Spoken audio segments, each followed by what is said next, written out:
Assalamualaikum warahmatullahi wabarakatuh. Alhamdulillah.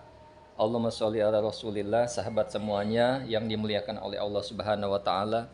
Kita melanjutkan kajian kita di dalam kitab Bulughul Maram, sudah sampai hadis yang ke-11. Masih pembahasan tentang babul miyah. Qala al-musannifu rahimallahu taala nafa'anallahu bihi wa bi ulumihi fi darini amin. Wa an Abi Qatadah radhiyallahu an, dari sahabat Nabi yang bernama Abu Qatadah radhiyallahu an, semoga Allah meridhoinya. Menurut pendapat mayoritas ulama, nama Abu Qatadah adalah Al-Haris bin Rib'i Al-Ansari. Ia adalah pahlawan berkuda Rasulullah SAW. Ia mengikuti perang Uhud dan peperangan-peperangan setelahnya. Jadi dikatakan ia juga wafat 54 Hijriah di Madinah. Namun ada yang mengatakan ia wafat di Kufah pada masa kekhalifahan Ali radhiyallahu an, dan menyaksikan seluruh peperangan bersama Ali bin Abi Thalib. Apa sabdanya? Apa riwayatnya? Maksudnya riwayat Abu Qatadah ini adalah anna Rasulullah sallallahu alaihi wasallam qol, bahwa sungguhnya Rasulullah SAW qol, bersabda, ianya Nabi, fil hirrati, mengenai kucing. Hirrah, mengenai kucing. Innaha, sesungguhnya hirrah, laisat, itu tidaklah, apa hirrah, binajasin, najis. Innama, sesungguhnya, hanya saja hirrah, innama hiya, hanya saja, sesungguhnya, hiya hirrah, adapun hirrah, minat tawafina, itu termasuk yang selalu berkeliaran. Dia hanyalah termasuk makhluk-makhluk yang mengelilingi alaikum, atas kalian. Jadi makna keseluruhan adalah di dalam kucing atau mengenai kucing, sesungguhnya kucing itu tidaklah najis. Nah, dia hanyalah termasuk makhluk-makhluk yang mengelilingi kamu. Jadi innamahiyya, sungguhnya ia, kucing, minat tawafina, daripada yang mengelilingi, minat tawafina, daripada yang mengelilingi, alaikum, atas kamu. Jadi kucing ini paling banyak ada di antara kita, sehingga syariat memberi keringanan bahwa kucing tersebut, mau air liurnya dan segala macamnya, itu tidaklah najis.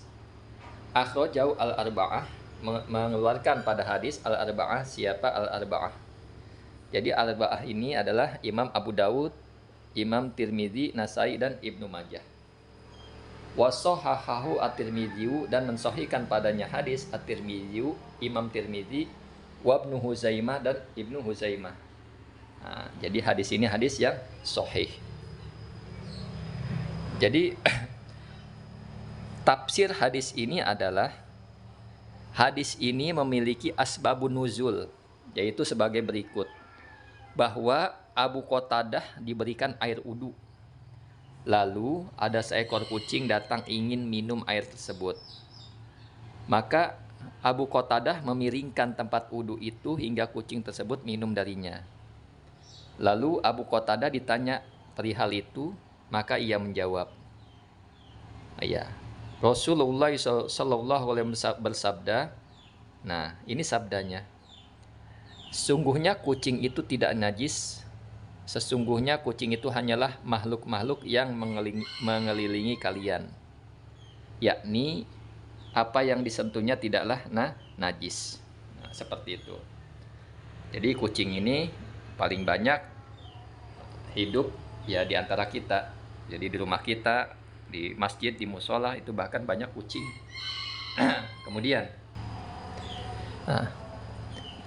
faedah dari hadis ini yang pertama adalah, orang yang tidak mengetahui hukum sesuatu hal dianjurkan untuk menanyakan kepada orang yang alim. Jadi apabila seorang hamba kita sebagai manusia tidak mengetahui sesuatu hal, kita diperintahkan untuk bertanya kepada yang mengetahui. Yang kedua, anjuran agar berbelas kasihan kepada hewan. Ya, seperti kucing, kalau ada makanan ya kasih makan, mau apapun kasih minum dan sebagainya. Sayangi mereka, sayangi kucing tersebut, sayangi hewan-hewan yang hidup di tengah-tengah kita, jangan menyakitinya. Yang ketiga, kucing adalah binatang yang suci, begitu pula bekas jilatannya. Lain hanya sama anjing. Nah, hewan itu adalah hewan yang najis mugol lazo. Nah, yang keempat ini, apabila terdapat najis pada mulut kucing, maka hukumnya najis karena adanya ain najis yang menempel pada anggota tubuhnya. Jadi apabila di mulut kucing ada najis, maka hukumnya najis bukan karena mulut atau air liur kucing, melainkan karena najis yang menempelnya. Tetapi najisnya itu bersifat insidental. Artinya, ia akan menjadi suci kembali apabila pergi dari tempat orang yang bersangkutan atau telah lewat beberapa saat sejak ia terkena najis. Nah, seperti itu. Jadi tatkala ada kucing, di mulutnya ada najis atau di sesuatunya ada najis, misalkan di air liurnya atau di mulutnya, dia habis makan bangkai dan sebagainya, maka sucinya adalah setelah ia pergi dari tempat orang yang bersangkutan, artinya agak beberapa waktu lamanya, lalu beberapa saat sejak ia terkena najis. Artinya tunggu beberapa waktu sampai dia pergi, sampai dia pergi, atau tunggu beberapa waktu lamanya. Nah, itu sudah menjadi suci kembali di air liur atau mulutnya kucing tersebut. Itu saja yang dapat disampaikan, kurang lebihnya mohon maaf. Assalamualaikum warahmatullahi wabarakatuh.